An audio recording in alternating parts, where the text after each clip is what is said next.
stakeholders can help us address the challenges and explore the opportunities in improving the quality of technical and management education in the country.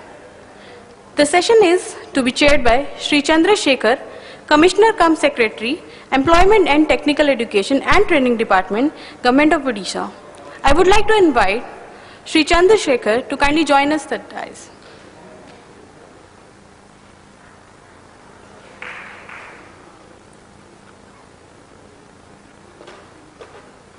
Welcome, sir. Now I request Professor K. Lal Kishore, Vice Chancellor, JNTU Anantapur. Welcome, sir.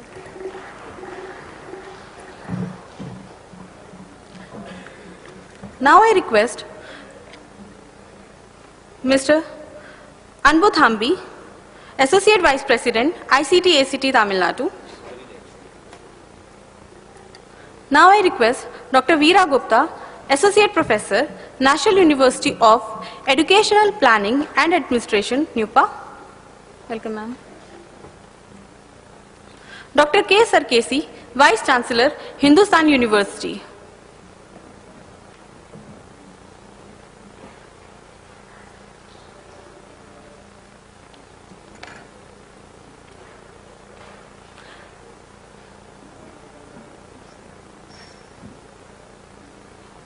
Now I request Sri Chandra Shekhar to kindly take over the session.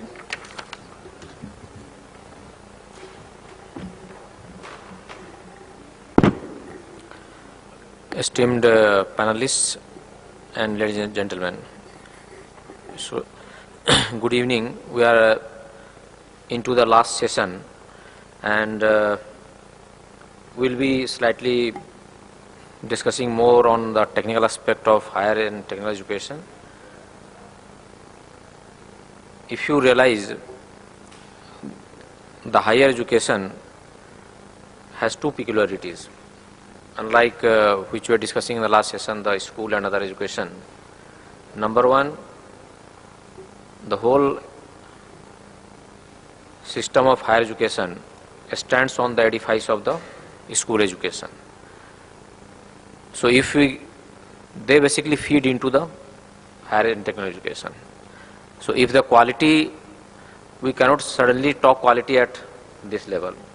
So if good quality has been maintained at the school level, +2 level, then of course a less concern has to be there at this level. But if there is huge gap, then of course it's a matter of concern.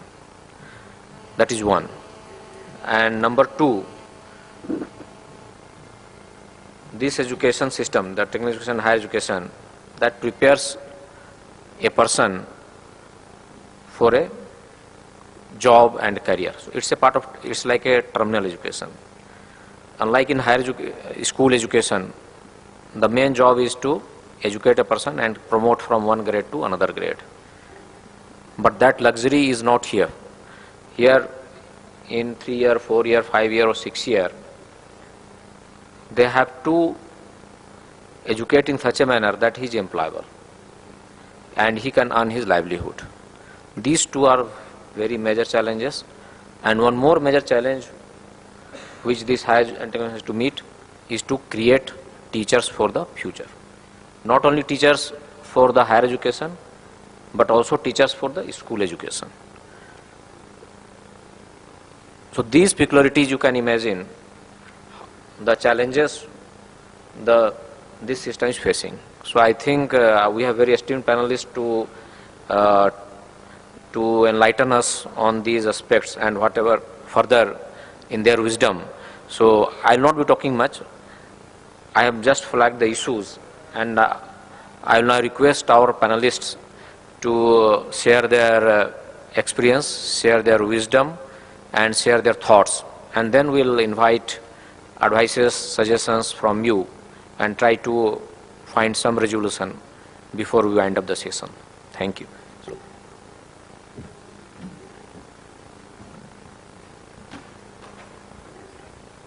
So I think we should stick now. We are very late, so let us stick to 10 minutes, and so First, I will request Professor K. Lal Kishore to give his talk. Thank you.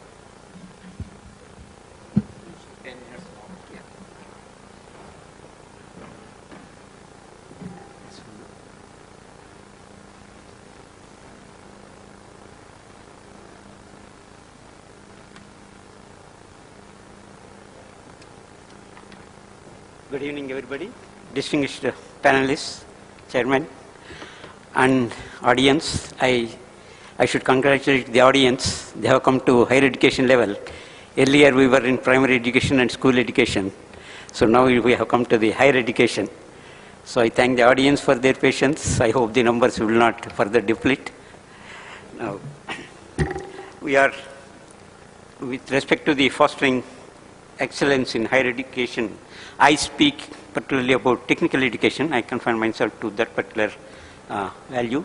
To give some background, say the education, the importance of education is very much realized rightly by the government of India, and they have given stress since independence to see that in the higher education, a lot of progress is carried out. We have great past and highly advanced institutions of learning situated in Nalanda and Takshashila flourished, imparting education on a vast range of subjects where the spirit of inquiry was encouraged. This is more important. Though we expand as such, the spirit of inquiry is not being, I should say, encouraged. So that's why we find the quality not satisfactory at the higher education level. Okay. Say, after the independence, the government of India has realized the importance and has established Indian Institute of Technologies, NITs. Earlier, they were called as regional engineering colleges, and also many engineering colleges. Take into consideration the importance or the nation building, the technical education role is played significantly, and therefore, rightly, this was encouraged.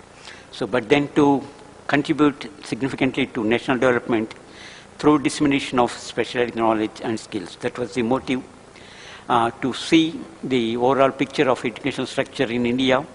So we start with the primary schools, upper primary schools, secondary schools, and also then undergraduate programs, postgraduate programs, and PhDs.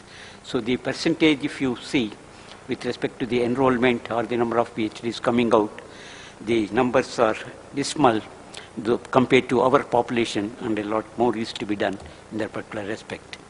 So in the present system of technical education, as I mentioned earlier, in 1947, say the education system, higher education, technical education forms a part of the higher education system. So a certificate in diploma programs, degree programs, postgraduate and doctoral level programs have been started even in technical education. Even though the system boasts of institutional comparable to the best in the world, the quality, in numbers we may be large, but the quality is questionable and it is not to the expectations or to the world standards. So in the conventional way of functioning, the educational institutions, so making them unable to fulfill the professional requirements of the employers and also the industries. So the institutions have to continuously renew on the basis of external and internal scanning of the environment, and courses have to be changed considering the requirements of the industry and so on. So if you see the overall Indian higher education system, say we have the presence in central universities about 7%. Overall India we have 600 plus universities. State universities constitute 46%. State and private universities constitute 16%. Deemed university 21%. And institutes of national importance about 9%. So in higher education, these different streams include arts, science, commerce, education, and so on. But in classroom teaching, the enrollment is up to 74%, and in distance education, the enrollment is about 26%. Okay. So in number of institutions, though the numbers are, the development, the progress or the increase in the numbers is significant. We had about 27 universities in 1950, and this number has increased to roughly 556 universities in the year 2011, indicating a 20-fold increase. And with respect to the number of colleges, the number has increased from 578 in 1950 to about 31,324 in 2011. So this is roughly the indication of the number of colleges and universities. So the figures are maybe attractive, but overall if you see, the country has grown at a rate of CAGR of 7.5% against 4.7% growth observed from 51 to 2001.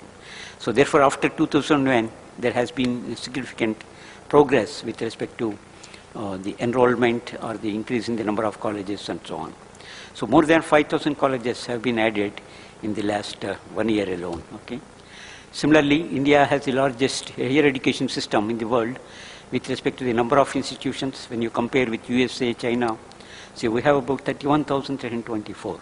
So therefore, though the numbers are attractive, but then if you see, there are certain anomalies with respect to within our country, with respect to the increase in the number of higher level educational institutions or even technical institutions. So state-wise, the number of universities or number of institutions, university level institutions, if you see, say in Andhra Pradesh we have about 47, say in Rajasthan has 59, Uttar Pradesh has 61, but then compared to the population, it is not proportionate, and state-wise also there are some anomalies, or the progress is not uniform. So the growth of enrollment in the year 1950-51, it was about 4.92 million, and it has increased to 4.92 million in 1991, from 0.4 millions in 50-51. Similarly, from the level of 4.92 million in 1991, it has increased to about 3.5 times to 18.5 million in the year 2008-9. And so therefore the growth rate has been about 6.85%, and this growth rate is of 6.16% for boys, whereas for girls it is 9.17%, which is again significant. So higher education enrollment has grown at a healthy base, and these are some statistics with respect to student enrollment in education and comparison with respect to other countries. Say in terms of number of millions, if you see, say China tops with 26.7 million, USA with 18.3, and India we stand third with 14.6. Okay, compared to Russia and Brazil, we are more in number. Say in terms of geography, also there is a distribution across India. So central India has exhibited the highest growth, but then the student enrollment is higher in South India. Similarly, central India recorded the highest growth in the number of institutions, up to 18.7% growth, but enrollment is it has increased by only 3.7%. Whereas in South India, it has added about 800 colleges in the year 2009 to 10, that is 10.5% growth, but the enrollment increased by 15.5%. This is to note it. Okay. Similarly, state-wise number of institutions and enrollment are also given here. I will rush through these figures. Similarly, percentage share of institutes by region, and also percentage increase in number of institutions and percentage increase in enrollment, these are given. This is to show that within India, within different parts, the progress has not been very uniform. In certain areas it was appreciable, but in certain other parts it is not so. Similarly, the gross enrollment ratio in higher education has increased from 5% in 1980 to 13.8% in 2010. In the earlier sessions, it was mentioned that we need about 200,000 more schools, but at the same rate, when the government wants to increase the gross enrollment ratio from 13.8% to 18% or so, we need more than 500 universities. So government alone will not be able to meet this. Therefore, the private sector should be increased. Okay. So if you see the gross enrollment ratio and compare the states in the south, say from 2004-5 to 9-10, say in Tamil Nadu it has increased from 14 to 17.6. Similarly, Karnataka and Kerala, and in Andhra Pradesh from 12.9 to 17. Okay. Similarly, the India's gross enrollment ratio with respect to global peers, if we compare with other countries, so it is not significant. It is only 13.8% for India, whereas for USA it is 83% gross enrollment ratio. Even Russia, it is about 77%. So this shows that a lot is to be done with respect to the increase in the number of high-level institutions, universities, and at the same time the quality aspect. Okay. So this is another. Similarly, enrollment in higher education by levels. So of the total enrollment in higher education, the share of undergraduate students is maximum, it is 86%, followed by postgraduate students, it is only 12%, and when you come to research, PhD programs, it is less than 1%. So therefore, the quality also depends on this particular factor, particularly the PG education, postgraduate education, and PhD programs. So the growth of higher education, if you say sector-wise, so graduate percentage only is higher, whereas PhD programs, it is very small, about 1%. Okay. Similarly, of the total enrollment, say higher education share, in arts is maximum at 37.09%, followed by sciences, 18.64%, and commerce, it is 17.57%. Now, engineering, technology, and medical and other programs account for 16.05, 3.52, and 2% respectively. So the engineering education, it is, the share is 16% roughly, and for medical education, it is even smaller, about 3.5 only.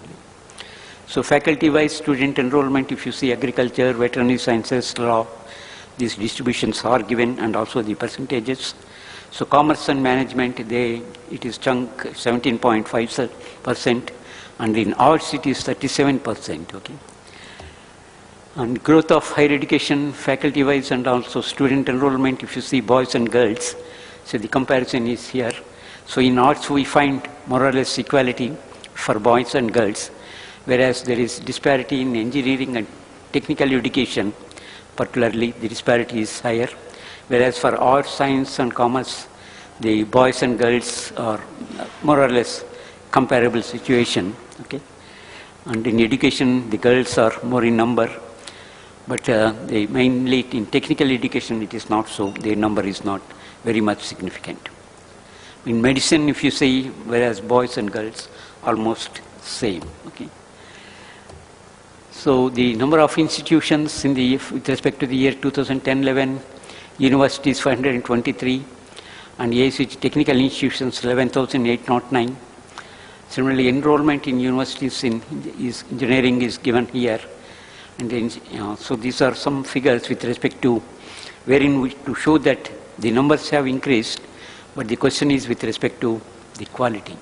If you see the teaching staff, which ultimately matters with respect to the quality, though there is an increase in number, still there is very much shortage when you take up the student-staff ratio. Okay. So financial innovation is another aspect. When we say that large number of institutions have to be established, government alone cannot do, and therefore the private sector has to be encouraged, but then having certain restrictions to see that degrees are not sold or it will not become a commodity in the market. Okay. So if you compare with respect to the investment in GDP, it is also very much less, and there is need to increase it further. When we compare particularly with advanced countries, the percentage of investment in as a percentage of GDP in higher education is very much smaller. Okay. So the public expenses, and also compare with respect to Finland and India and other countries, say percentage of GDP, it is only 0.6% in India, whereas it is much higher in other countries. Okay. Then expenditure on higher education in India as a percentage of GDP. So over the years 2006 to 7 and then 2010 to 11, more or less it has remained same, and there is not much increase in the as a percentage of GDP, even though the government budget has increased significantly. Similarly, public expenditure on education sector-wise, say on higher education it is 32%, adult education 0.8%, secondary education it is 25.8%, and enrollment elementary education it is 41%. So the challenges are with respect to access, equity, and quality, and with a GER of gross enrollment ratio of 13.8%, the enrollment is number is 14.6 million in higher education, but India it is restricted to only a limited population. Even though the number appears to be high, a majority of the people are not able to access to this particular one. With respect to equity, there is wide disparity in higher education across the states, and also urban-rural area divide is very much there. interstate disparity is there, urban-rural divide is there, differences across communities are also there, and also gender disparity. Okay. So when we come to quality, say the faculty shortage is 45%. So 45% of positions of professors are vacant, 51% of readers, associate professors are vacant, and 53% of positions of lecturers or assistant professors are vacant. So that affects very much quality. And also physical infrastructure, if you say 48% of the universities and 69% of the colleges have infrastructure deficiencies themselves. Then so that results in poor academic standards, and the system is plagued with outdated curricula and ill-equipped libraries. So the unaccredited institutions, as of March 2011, okay, they are about only 161, whereas accredited colleges are very much less. So this results in, so due to these various reasons, the quality is very much affected, resources, deterioration quality, and these aspects.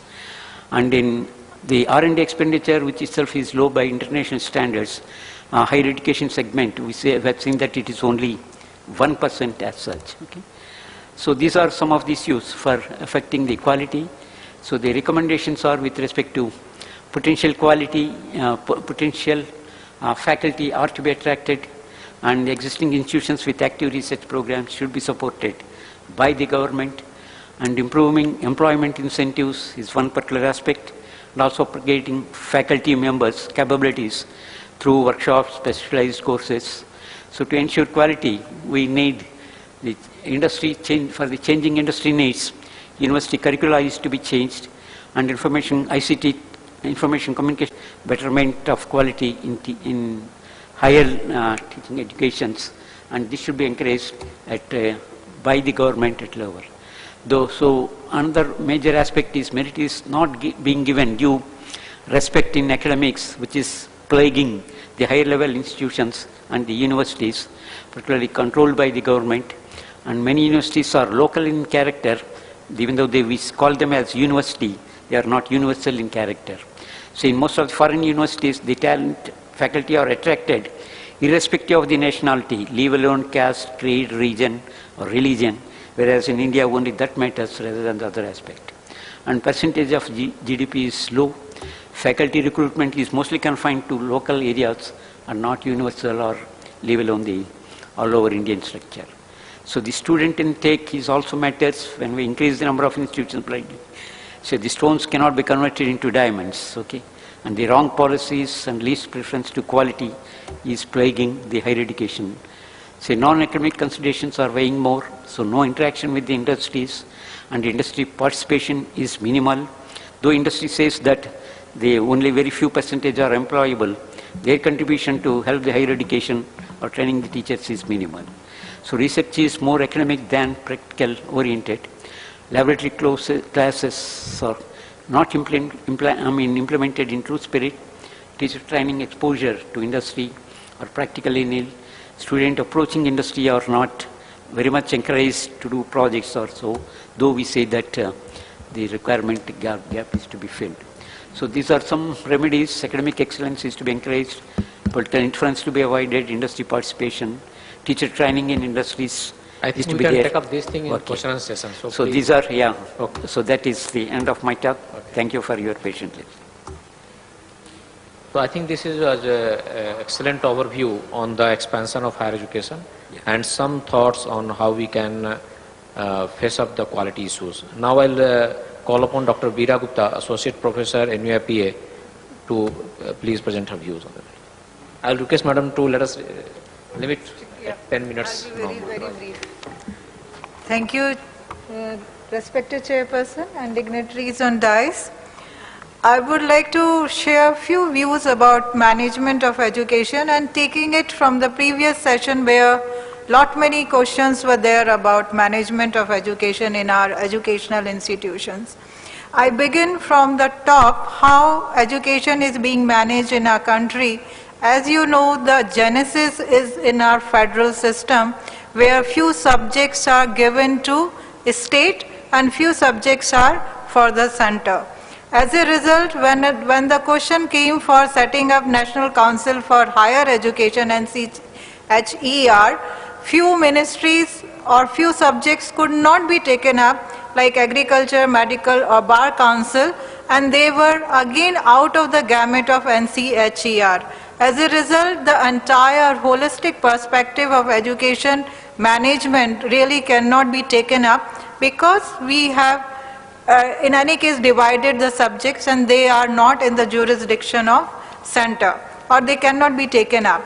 As a result, we have 25 regulatory bodies, but there is no one body over them which can really think about expansion and enrollment in educational institutions located at various places. In one of the presentation we saw that veterinary sciences really doesn't have any enrollment. Agriculture universities, which generally offer these courses, are totally out of the ambit of UGC or Ministry of Education, and they are in isolation. They conduct their courses or enroll students. So as a result, the overall education management in the country is really divided.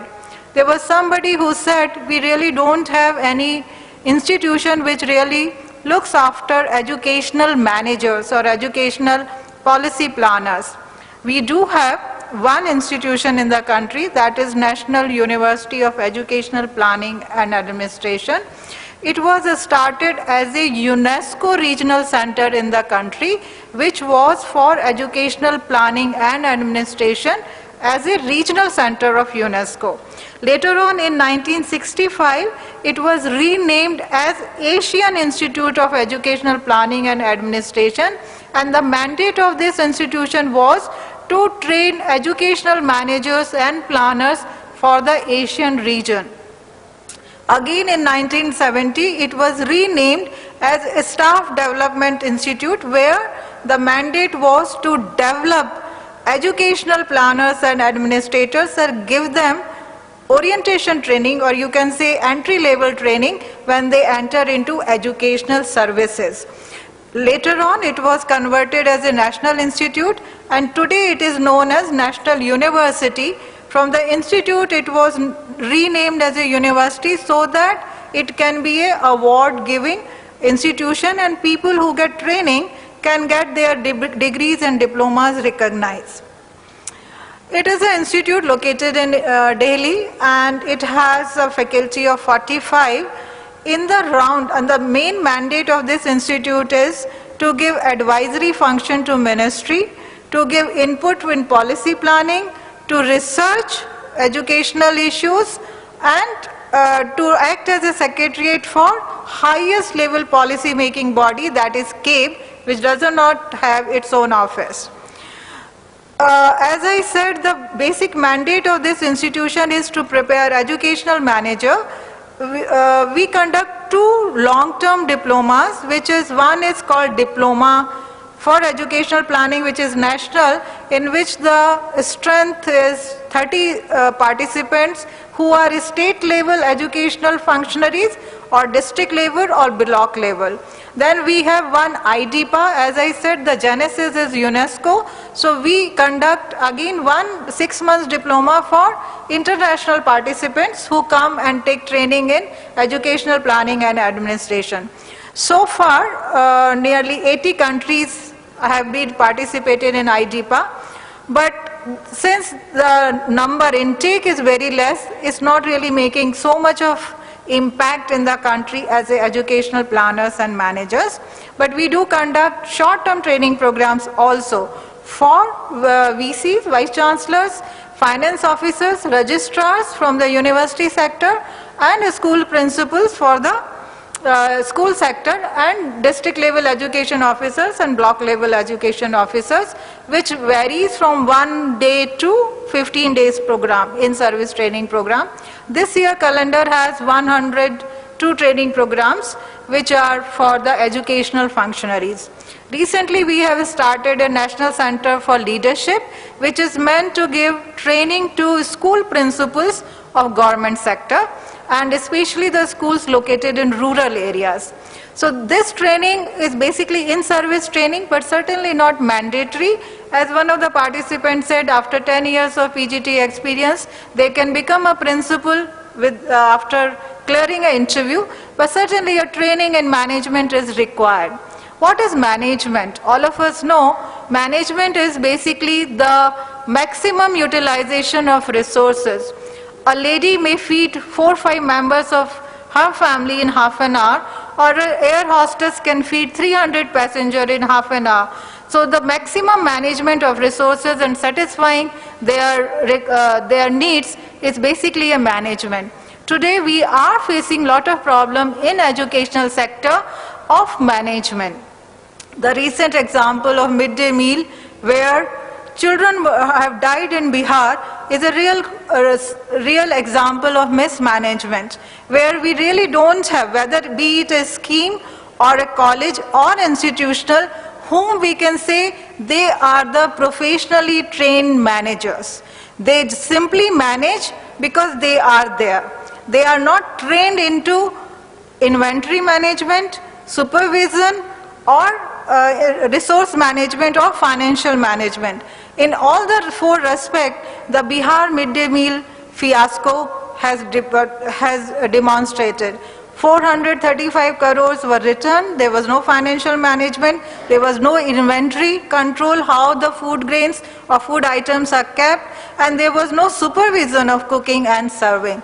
So these are few government management related issues which are there. When we talk about equity and access in education, we really don't have manpower planning vis-a-vis courses.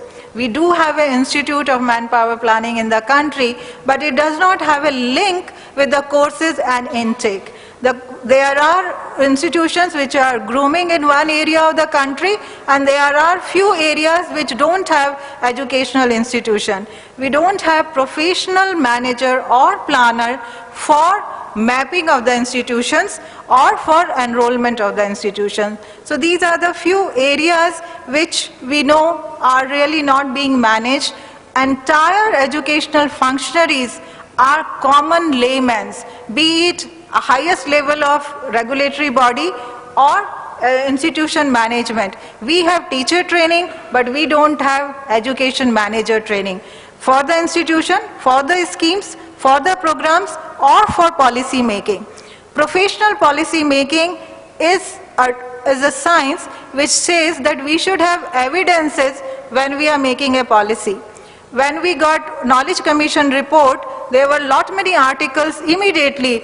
The data is not being studied when the Knowledge Commission has made recommendation. So even our policy making or planners are at times criticized for not being professional or not really using evidences in the policy making. I don't have how much time? Do I finish? More examples I can give on this issue, but certainly this is one area which our country requires, where management of educational planners needs formal training, formal education, formal recognition of qualification, and appointment as per that qualification. Thank you very much. Thank you, ma'am, for a very enlightening talk on educational planning and administration. I think very few, including, in fact, I'm in the education sector for last 3 years. I'm not so much aware of this university. So I think a lot of awareness generation is required, and I think every state should have a branch of this university, which will, and I think this is the need of ours. So thank you again. Now we'll call upon Sri Anuvatu B, Associate Vice President, ICTAC, Tamil Nadu, for giving a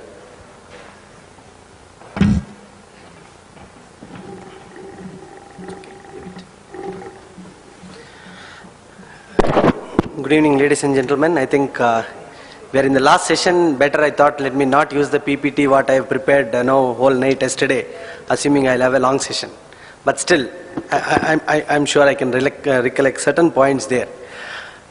This topic is fostering excellence on engineering and management education. Let us just leave management education, because which normally comes after graduation. That's a different ball game. When you look at engineering education, it is more important that school crowd should have been sitting here, because now the problem what industry say as employability skill is not there among the students. when they come out of graduation, specifically in the engineering college segment. They don't tell about their technology skills or their domain skills, what they acquire in their engineering. They mostly tell about their communication skill or their soft skill, which is basically the life skills what we all call. And that is exactly given or to be given right from the school. If somebody is not able to learn a communicative English right from his class 1 to class 12, having spent 12 years with English as a subject, learning step by step, grammar, all sort of literatures, etc., etc., suddenly changing him in a period of 3 to 4 years while he is in engineering to have a good English communication, that has been found difficult in engineering education. And most of the industry people will agree with me, most of them do not fail in their careers because of technology or the domain skills. It is because of their soft skills. You go to any college or you go to any campus hiring manager of any large company, they will tell this reason. They will say all of your students are good technically, but they are not able to talk. They are not able to present themselves. They are not able to work in a team. They are not able to adapt to the culture what we are going to set. So these are the skills, ideally it should come right from school. Today, that can change only when the success measure of the school changes. Today, we know people were talking about earlier session. No, I'm just taking few leaf out of earlier session. 2 points. One is people were talking about the Kendra Vidyalayas and the few schools where the panelists represented some large brand names. But a huge crowd, a 70% crowd, come from the government schools. And we know we are not talking about those schools at all, because that's where most of us would have come from in our earlier stages. So my only point for that session is we have to give focus on schools when we talk about excellence in higher education, that too specifically in the technical education. The second point, from the earlier session, the school people, the school panelists from the school segment were talking, teachers are not there. But we are aware there are MEds and BEds and teacher training institutes which develops teachers to go and teach in schools. But whereas in engineering, I am sure our Professor Sargesh, the Vice Chancellor of Hindustan University, will agree with me, who is coming to teach in an engineering college? Is he a teacher? Is he coming with all teaching skills or education management skills? Not at all. He has technically studied a BE engineering, then he would have done an ME engineering, aspiring for a career in the domain, in the industry. Somewhere, his track is changed and he will end up in an engineering to teach. And even though there are certain institutions like National Technical Teacher Institute and various other institutions, but it is not mandatory. And because of the number of colleges at least in South India, considering Andhra Pradesh and Tamil Nadu has got the highest enrollment ratio with highest number of engineering institutions, where are these faculties from? They are again back from the same college. So what are we doing with this issue? So the problem of the skills will have to start from the schools. I mean, the solution has to start from the schools. The problem of a good teacher is remaining in the higher education system. We have very good teachers, but the number is very minimal. Most of the new colleges will be able to hire only new teachers. The new teachers are mostly last year ME pass outs. They are good technology guys. How will they go and teach? Do they know classroom techniques? Do they know pedagogy? Do they know how to handle a board? All these are trained, with a 1 week training program, 2 weeks training program. That is not possible when a school teacher who is going to teach for a government school class 1 to class 5 has studied a BEd, MEd, and again in a government school there is an entrance examination they will have to pass. After so much of filtering, that teacher has come and he or she is coming and teaching. So this is the point which I would like to mention. Until otherwise we look up faculty as an important entity and work all our strategies towards a faculty, then we can't excel in our engineering education, specifically in engineering education. A few days back when we were working with one university, I was there, one of our board of studies member was asking a group of students in final year BE computer science, what do you want to become? What do you want after this? No one told they wanted to become a teacher. Everybody said, no, I want to work in Infosys, I want to work in Google, I want to go and work in Apple, etc., etc. Not even a single guy told, I want to become a teacher. So what will be the scenario after 2-3 years? No, because of this booming jobs and no, many companies are coming, we are happy, economy is growing, everything is happening. What will happen to engineering education even after 2-3 years? Where will these, no, if he's a good faculty, they are also hired by some industries, they are again moving to industry. So that is the area of concern where most of us will have to agree and work towards it. Keeping this in mind, Government of Tamil Nadu, Government of India and CIS came forward to start up an entity called ICT Academy. That's what I am representing from. Where this is the one of the unique PPP model where Government of India is recognized and it is there for the past 3 years. And this academy works with only objective of empowering teachers in the higher education system, specifically in the ICT streams. Why ICT streams? That is the only stream where the teacher has to be dynamic and very good because the student will be more dynamic. And the teachers are a good technocrat or a good technology person coming out of a computer science or IT will have 100 opportunities. So lot of problems are there in the ICT streams. So with that context, industries come forward, industries understood the teacher will make a difference, specifically in the higher education system. So we have taken an exercise where corporates are coming forward, top 12 corporates have come, Cognizant, TCS, Microsoft, Intel, they have joined hands with Government of Tamil Nadu. Government of India, the Department of IT has invested on this. This PPP model is created for the past 3 years and so far we have trained or empowered or enlightened close to 7,000 faculties in the state. When I say 7,000, no, it may be alarming, but we have a pool of around 1 lakh teachers in the state of Tamil Nadu, putting together private or government, all institutions put together, there are 1 lakh teachers. We were able to touch only 7,000. We may not be able to make an impact today, but we will be able to make an impact in the future. Our model is, when we are talking about skill development, when we are talking about empowering a student, when we are talking about giving a value-added course to a student, giving a vocational education, all these things, the organization where I represent say that our philosophy is it has to go through the faculty. You can't directly give it to some number of students. Any government scheme which comes through us will go through a faculty. In the process, we are developing certain number of faculties for the future. If we are going to directly touch certain number of students, it ends with this year. Next year, a new set of students will come. So year on year, this exercise has to be done and it will never be scalable. With a country like us, with a huge population of students and growing enrollment ratios, government or anybody cannot do skilling for every student by putting additional resources or creating a parallel line with the education system. Our faculty should be empowered, our faculty should be recognized, that too specifically in the higher education system, the faculty should be rewarded and done everything such a way that that faculty becomes the center of that particular college. When we go to, again, one more point, last time when I went to a college, again I asked a college set of students in a classroom, who is your role model? Normally anybody will ask, when they do any kind of session. And almost 70 to 80% of the students said, it is my teacher. If you are in higher education system, you may think, no, it's a teacher, but only thing is, the point is, they said, it is not the college teacher, it is the school teacher.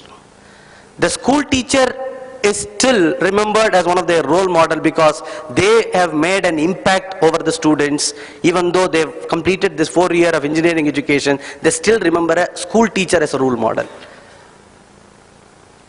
That kind of role model teachers has to be created or has to be developed in the higher education system. Imagine every college has some 50 to 60 good teachers. Whatever parameter you put for a good teacher, imagine every college works only with that motto of developing good teachers. There ends all our problem.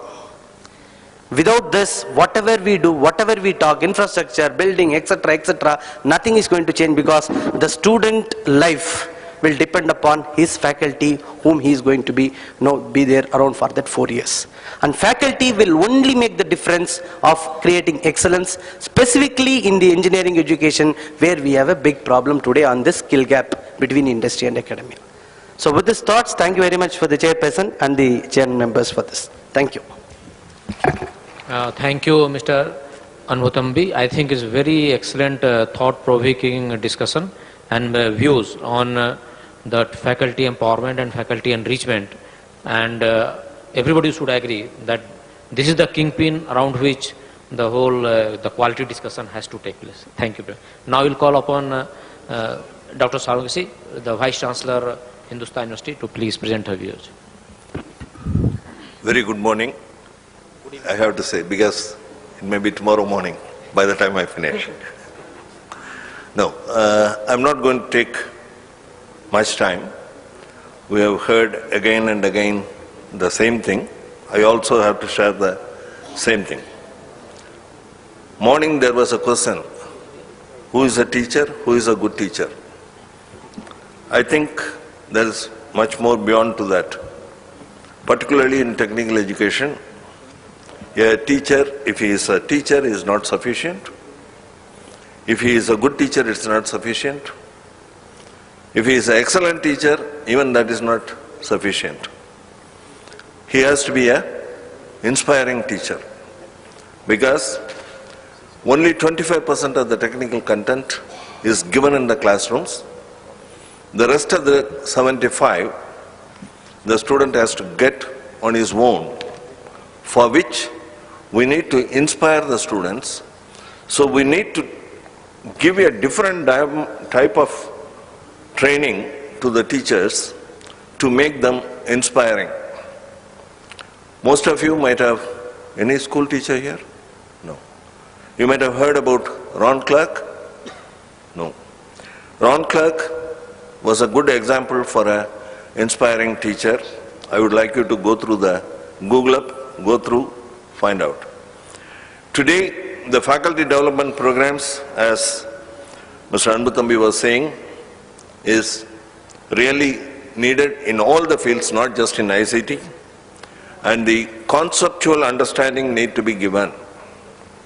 For this, the universities and the technical institutions need to have more interaction with industries, industry-institute interaction, and the visit to the industries by the students. Normally, when you say students have to visit, they visit. It's a picnic for them. On that day, they go out, go to the industry, come back. But what is to be done and what is being practiced at Hindustan is, the teacher visits the industry first, goes through the whole industry, comes back, tells the students, if you visit this industry, these are the things you need to go, but particularly spend in this cost centers, 2 cost centers, where this subject relevant matter is available. It is told to them. The net result is reflected in the campus placement. Because when the industries visit, when they ask which industry you visit, when they ask something about that industry, the student will be able to clearly explain what it is.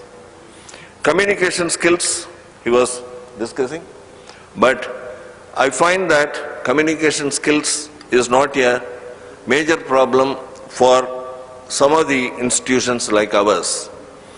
What we need to do is for the industry-institute interaction and innovation, which is being practiced along with the entrepreneurship development cell, which is very essential for a university. In the morning, somebody reported that 1% entrepreneur, 11% entrepreneur, and 88% workforce. I think that percentage will change. And the effect of sending the faculty members to the industries has created another wave. The industries have recognized that there are potential available in the institutes, and they start giving consultancies. So when the industry-based consultancy comes, the interaction grows, and naturally the industries find that if something more can be done, then they come up with a research project. We want to do research. You try to do and give us this product. Rane Industry or Super Auto Forge, so many industries or Universal Radiators, they come up with identifying that the technical institutions have research potential and they come back and do that. In order to increase the efficiency further, what is being done in the technical institution like ours is mainly the interaction with international organizations like universities and organizations like Cranfield University, Warwick University where I studied, and other institutions like MBDA or defense-related industries. And setting up of centers of excellence in the university is needed, and we have at present 6 centers of excellence, each with the funding of more than 2 crores from the management itself. If the government funding is helped, then this will go further in a long way. And international and exchange and exposure to the students has given a lot of opportunities for them, and they are even placed outside. And somebody said in the morning, buttermilk and cream. Yes, if buttermilk is not good, what will you do on a hot summer day? We need buttermilk also. So our motto is to everyone is a success, every man is a success and no man is a failure, and we work towards that. Technology, that is the focus which was given. Yes, we use technology, blended technology, giving the students some assignments through the internet, and also we find that reduces eye contact a bit. The direct interaction with the student reduces with increasing the technology usage. I'm sure we need to find a biomedia solution. Another one which we are working on, I had been with the university for the last 5 years. What we are working on is reviewing the examination system. When there is a gap between the product produced, which is not matching the industries, requirement of the industries, the gap is probably our examination system is wrong. We still try to check their memorizing power. With all the internet tools, everything available on them, all information is available to them. Why should they remember that? Everything is available. So we have to do something. I am not suggesting this is what we need to, but we need to do something to drastically bring in a change in the examination system, which some of the foreign universities have done. They don't have the real examination system, they have only the continuous assessment and the assignments at the end of the coursework. This type of things will certainly stand in a long way to bring in excellence in technical education and management education. Thank you. Thank you, Mr. K. Surakesi. Excellent talk on need of emphasis on the industry academia interaction, and I think this is now which government is also emphasizing a lot. So before I open the floor to Q&A, I'll just have 2 minutes. I have my own views, and then.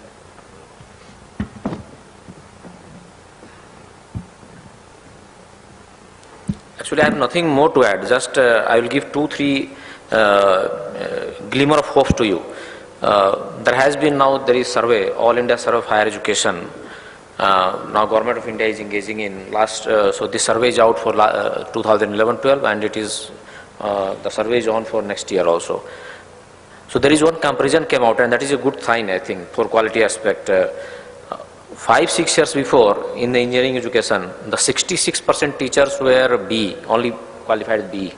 Now that ratio is opposite. It is now 66% are now ME. So at least we have, there is improvement in place, and the quality of the MEs are not the same. Agree.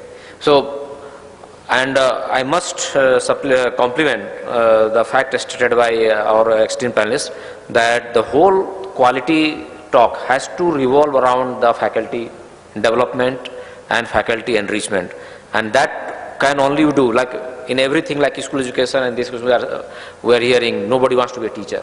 So now I think that is the more important, how we can attract the best talents into this profession. So that is the challenge, and if we can overcome that challenge, I think we are 90% done our job. So I think this is my view, and so now it is open to.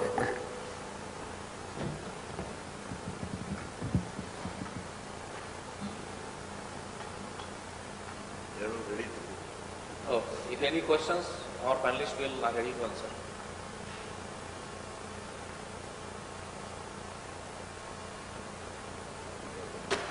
I think everybody is.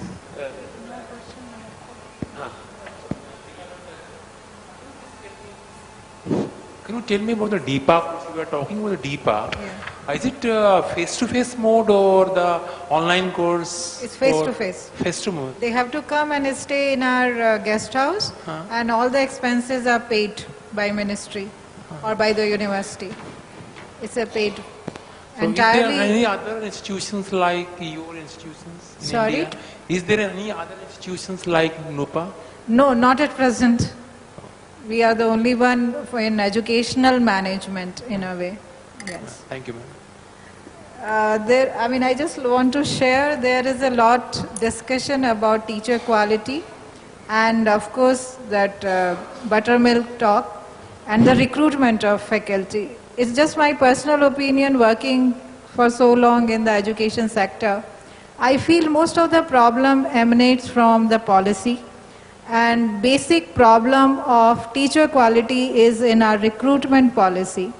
We, or as I am a person of administration, educational administration, our entire education system is managed like government rules, SR and FR.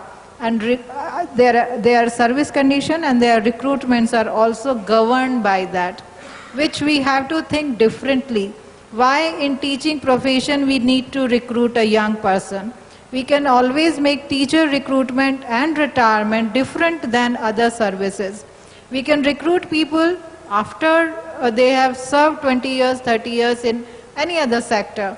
And if they come from corporate, there are many people, from army, there are many people who want to retire earlier at the age of 45, 50.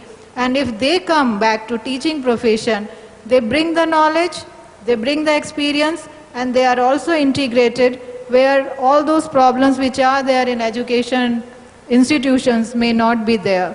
So, thank you so much, but I think we have to think differently why we want our youth to come as a young teacher at the age of 20 or 22. I think one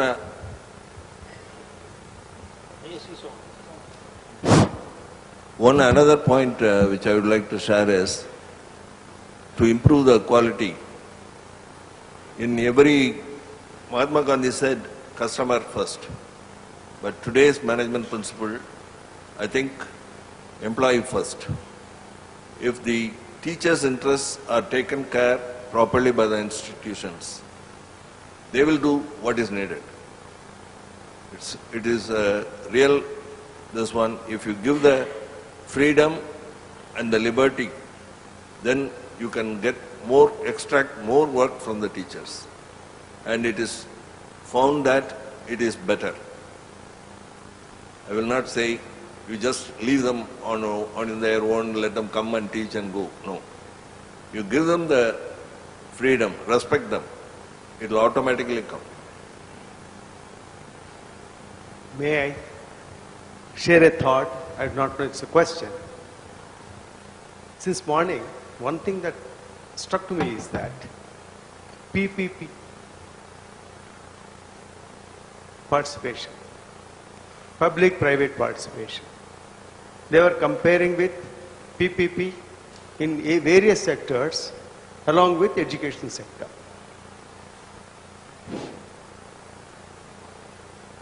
At the same breath, they said, in other areas of PPP, there is a strict governmental control audit system, whereas in education sector PPP, There is no such designed control. PPP is aimed at growth of the society, national wealth, esteem. But when in education you are allowing PPP without proper controls, with the constraints they have in getting qualified, efficient teaching staff, how do you aim at making them work for the benefit of the objectives I mentioned earlier? So I feel we have to find a solution for this. Another area is there is hell a lot of shortage of people to come for teaching. There is a gap, 30-40% gap is there as it is a requirement. And the people are not coming forward. There is no quality. At the same time, the private institutions cannot work without a motive for self-survival. They can't be charitable institutions. So government has to do something about it. And I was about to say in the last but one session or earlier session, what is it that we are suggesting to the government through this forum to address this issue, where in the whatever GDP, 3.6% or so was being diverted for higher education. Why not they spend something more? Make it all the private institutes, aided institutes, give them some support. At the same time, assure the faculty that we are having these plans for your development, show them a higher goal, say that we are here to carry you with us. We are here. That support can be given, the government also can come. So there should be real PPP in that area, is my personal opinion. Thank you for giving this opportunity.